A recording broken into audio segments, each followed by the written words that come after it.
ଆମ ଜାନକାଦେବପୁର ପଞ୍ଚାୟତରେ ବିଶେଷ କରି ସାହାଡ଼ ଏବଂ ନରସିଂହପୁର ଗାଁରେ ବହୁତ ଜାଗାରେ କାମର ଆବଶ୍ୟକତା ରହିଛି।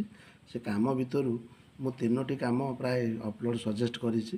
ଗୋଟିଏ ରହୁଛି କଲଭର୍ଟଟିଏ ନିର୍ମାଣ ହେବ, ରାସ୍ତାଟିଏ ନିର୍ମାଣ ହେବ, ଯେଉଁଟା ନରେଶ ଭାଇଙ୍କ ଘରଠାରୁ ଜଟାଧାରୀ ସାହୁଙ୍କ ଘର ପର୍ଯ୍ୟନ୍ତ ସାହାଡ଼ାରୁ ନରସିଂହପୁରର ତେଲି ସାହିକି, ଯେଉଁଟା ଏଇଟା। ପରବର୍ତ୍ତୀ ଆପଣଙ୍କର ରହିଲା ଯେଉଁଟା ଘର ସିସି ରୋଡ଼ ହେବ ବୀରବାରିକ ଘରଠାରୁ ଭ୍ରମର ସାହି ନରସିଂହପୁର। ତାଙ୍କର ଯେଉଁ ଘରଟି ରହିଛି ସେଠି ରାସ୍ତା ସେଇଠି ସରିଛି, ବୀରବାରିକଙ୍କ ଘର ପାଖରେ ସରିଛି, ଭ୍ରମର ସାହିଙ୍କ ଘର ପର୍ଯ୍ୟନ୍ତ ବିଲକୁଲ ରାସ୍ତା ନାହିଁ। ଏଇଟା ଏଇଟା ସେଇଭଳି ଭାବରେ ତୃତୀୟଟି ରହୁଛି ଆମର ବେଲୁ ସାରଙ୍କ ଘରଠାରୁ ଶିଶିର ମହାନ୍ତି ଘର ପର୍ଯ୍ୟନ୍ତ ବଳଦେବ ଜିଏମ୍ଇ ସ୍କୁଲ ପର୍ଯ୍ୟନ୍ତ, ଯାହାର ଫଟୋ ଏଇଟା ଆପଣ ଦେଖନ୍ତୁ। ଫଟୋଟା ଏଇଠି ଗୋଟେ ରାସ୍ତାର କାମ, ଠିକ୍ ସ୍କୁଲ ପାଖରେ ପିଲା ପଢ଼ାପଢ଼ି କରିବାକୁ ଭାରି ଅସୁବିଧା ହେଉଛି ଯିବା ଆସିବା କରିବା ପାଇଁ। ତେଣୁ ଏଠି ଏଇ ରାସ୍ତାଟା ମଧ୍ୟ ଦରକାର ଅଛି। ଏଇଟା ମୁଁ ସରକାରୀ ଅଫିସିଆଲ ୱେବସାଇଟ୍ରେ ପକାଇ ଦେଇଛି, ଦେଖିବା କ'ଣ ହେଉଛି।